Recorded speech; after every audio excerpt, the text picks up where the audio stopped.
In confidence, actually. He's not quite so content to just sit back. He's thrown a few of his own punches of this round. And then again, as soon as Virchis moves in, he's off on his bite once more.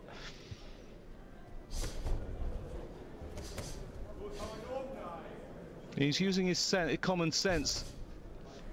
Kalnars, he's watching what Virchis is doing when he's backed up. He's not trying to throw punches with him. He's not trying to trade with him. He's watching what he's doing. Then in the centre of the ring, he can get his punches off a little bit more. Good left hook to the chin by Virchis this time. He's been quite economical with what he's thrown on the couple of occasions he's had him backed up into the corner. It's almost like he's aware of the fact that he doesn't really need to be wasting an awful lot of energy. Taking his time. After 2 rounds, not enough to take the first 2 rounds. Of course, we're talking about heavyweights, and the fight of the century, well, if you're in Poland, is taking place there tonight as well, isn't it? I mean, that's another nearly 40-year-old in Andrew Galata against Adame.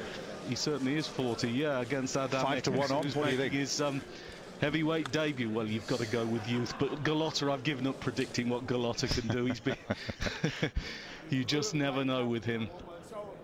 Again, some of the better work from Virchis in that round. You've seen him alive a couple of times, didn't you, Galata? You saw him against Lewis? Did, yeah. Lewis, Tyson, and a couple of others on the way up. Riddick Bowe. One of them, yeah. A man that pressed the self-destruct button more times than you care to remember.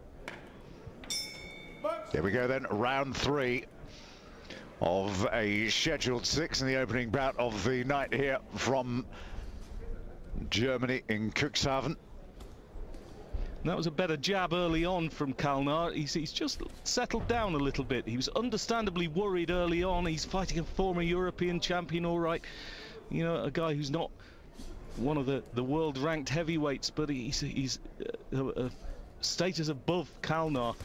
And the Latvian took a little bit of time to settle down, but he's okay now.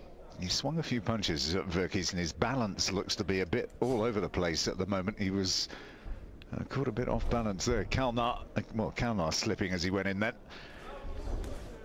The danger for Kalnar is when he stands in front of Virchis and just throws punches. He's then open. If he's looking after himself, defending, blocking like this, moving, then he's okay. Right hand got through that time. It better, but again, when he's got him backed up on the ropes, it's 1 or 2 punches. It's not an awful lot of pressure that's being applied there by Virchis.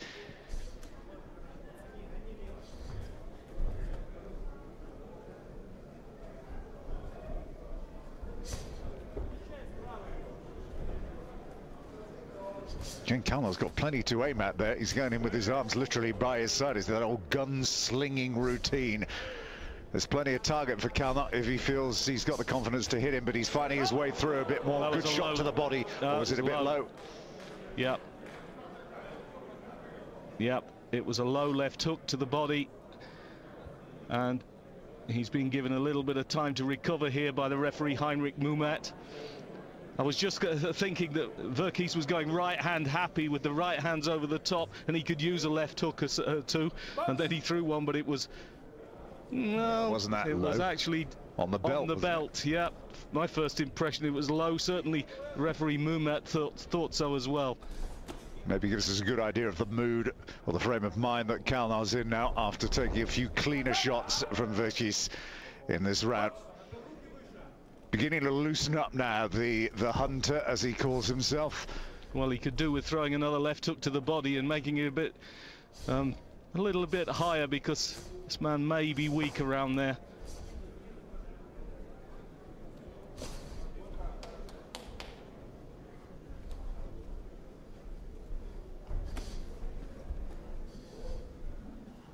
Well, they'll have come in hoping for a quick finish here, but not on the cards, as we're going to push on to the halfway point, the end of this 3rd round, scheduled for 6, remember.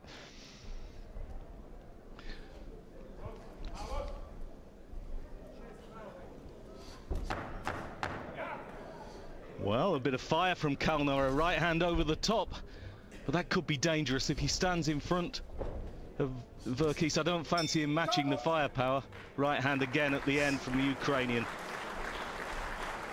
Well, nothing really to trouble Virchis, but, you know, I mean, a spirited display this from Kalnars. Yeah, he's doing well. Нормально, дышишь, живой. Все прекрасно, молодец. Больше передней ручкой, да? Передняя старался же. Beginning to puff a bit. Входи за ним.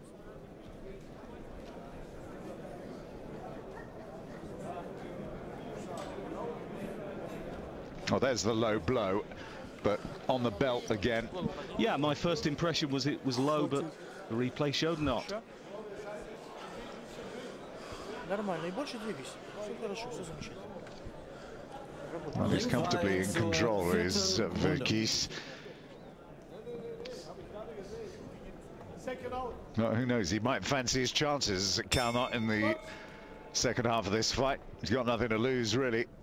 It's not as if it's going to look bad on his record, really, is it, if he gets defeated here?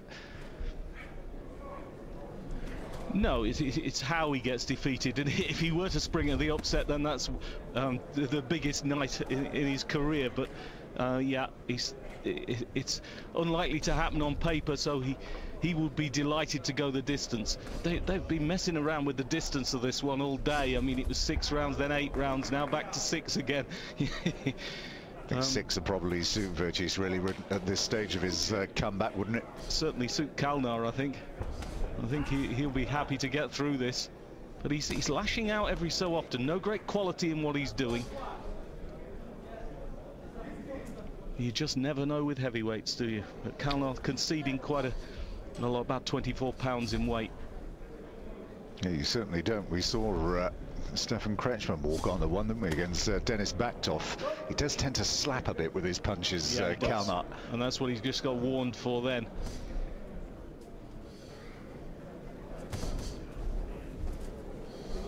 There's that right hand again from Virchis. Short left hook to the chin that time, but Kalnars took it. And he must admit, his resistance is better than I thought it might be, looking at his record. He's been stopped quite a few times, but he's handling the punches that have come his way here. Showing out a bit, but getting tired, I think. Yeah, you can see he's been sucking air in for the last round and a half, but Virchis too is dropping off the work rate here quite significantly. Yes, he is. And you do wonder whether he thought, oh, I'll just go out and blow this guy away, and now he's beginning to think, hang on a minute, I've got to go rounds here. And he's had him in positions on the ropes in every previous round so far, but that was a better right hand then that managed to bludgeon its way through that guard. He's just trying to pour away. Yeah, there's no doubt that he needed this fight. I mean, he can punch, but his timing's just off just a little bit, and if he's tired, then he's not quite in the right position.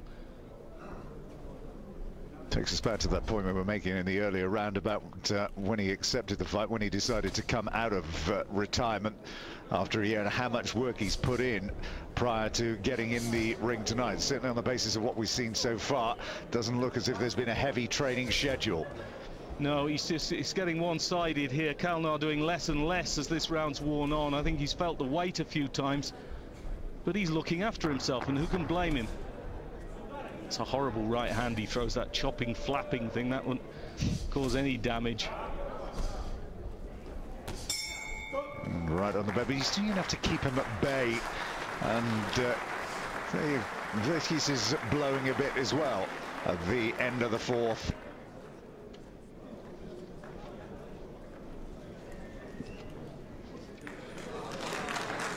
Сильно боится. А? Рука сильно боится. Не могу бить. Я ее не зажимаю, она все больше и больше. Смотри, вот это левая, ты бомбишь здорово. Ну, продолжай. Я правая не могу сильно добавить. Хорошо. Ничего, там сильно быстро добавишь. Через руку он пройдет у тебя. Well, that was the occasion when he managed to find his range a bit. He's been comfortably ahead at the end of this, well, at the end of every round. And so far, cleaner, better work from Virchis, as we expected it would be, of course.